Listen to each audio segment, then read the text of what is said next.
Assalamualaikum warahmatullahi wabarakatuh. Perkenalkan, nama saya Alin Trisnawati, NPM 1804041013, jurusan Ekonomi Syariah, kelas C. Dalam video ini saya akan menjelaskan cara membuat laporan keuangan UMKM sederhana untuk memenuhi tugas UAS mata kuliah Manajemen Keuangan Syariah 2. Berikut cara mudah membuat laporan keuangan UMKM sederhana. Laporan keuangan sebetulnya sangatlah penting bagi perusahaan maupun bagi pengusaha, baik skala kecil maupun skala besar. Akan tetapi, sangat disayangkan untuk perusahaan atau pengusaha skala kecil kadang masih mengesampingkan hal ini. Salah satu alasannya adalah karena pembuatan laporan keuangan dianggap cukup rumit dan memakan waktu. Padahal ada banyak contoh laporan keuangan sederhana yang bisa dijadikan acuan. Bagi perusahaan kecil, pasti masih terlalu awam soal pencatatan akuntansi. Sekarang tidak perlu khawatir lagi, karena di bawah ini saya akan menjelaskan tentang cara membuat laporan keuangan UMKM sederhana, serta bagaimana contoh laporan keuangan sederhana. Berikut contoh laporan keuangan sederhana. Yang pertama, buat catatan pengeluaran. Catatlah semua pengeluaran mulai dari pembelian barang hingga pengeluaran sejumlah biaya dengan jelas. Dengan begitu akan lebih mudah mengetahui berapa jumlah modal usaha yang telah dikeluarkan. Yang kedua, buat buku catatan pemasukan. Jadi, tidak hanya pengeluaran, semua hal yang berhubungan dengan pemasukan uang itu juga perlu dicatat dengan jelas, termasuk hasil penjualan barang hingga piutang yang sudah dibayar. Upayakan untuk mencatat pemasukan ini setiap hari, karena hal ini supaya memudahkan dalam membuat laporan bulanan. Yang ketiga, buat buku kas utama. Buku kas utama ini merupakan gabungan antara buku catatan pemasukan dan pengeluaran. Penggabungan ini dimaksudkan untuk mengetahui lebih detail terkait seberapa besar jumlah kerugian maupun keuntungan perusahaan.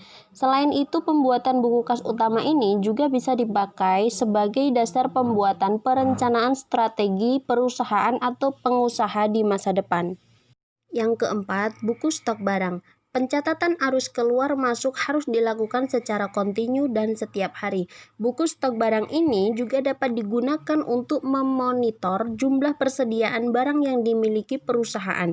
Selain itu, buku ini juga berguna untuk menghindari adanya kecurangan yang kadang dilakukan oleh para supplier atau pegawai perusahaan sendiri. Kemudian yang kelima, buat buku inventaris barang. Buku ini dipergunakan untuk mencatat semua barang yang dimiliki perusahaan, baik yang sudah dibeli maupun yang telah diurus.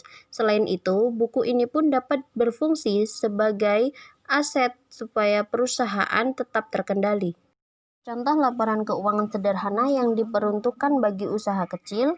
Secara umum, laporan keuangan sederhana terdiri dari beberapa jenis. Berikut beberapa contoh laporan keuangan sederhana. Contoh laporan neraca. Jadi, dalam laporan keuangan yang dibuat pertama kali yaitu laporan neraca.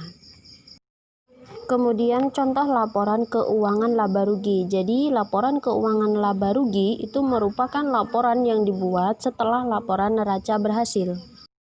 Dan contoh berikutnya yaitu contoh laporan arus kas. Jadi, laporan ini dibuat untuk mengetahui beberapa jumlah arus kas yang masuk dan arus kas yang keluar. Dan yang terakhir yaitu contoh laporan perubahan modal. Jadi, laporan ini dibuat untuk menggambarkan perubahan modal di setiap perusahaan. Jadi kesimpulannya, itu tadi merupakan penjelasan tentang cara membuat laporan keuangan perusahaan berskala kecil. Selain itu juga dijelaskan seputar contoh laporan keuangan sederhana.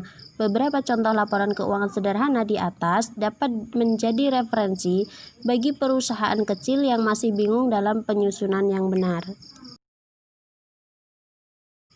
Semoga bermanfaat. Sekian dan terima kasih. Wassalamualaikum warahmatullahi wabarakatuh.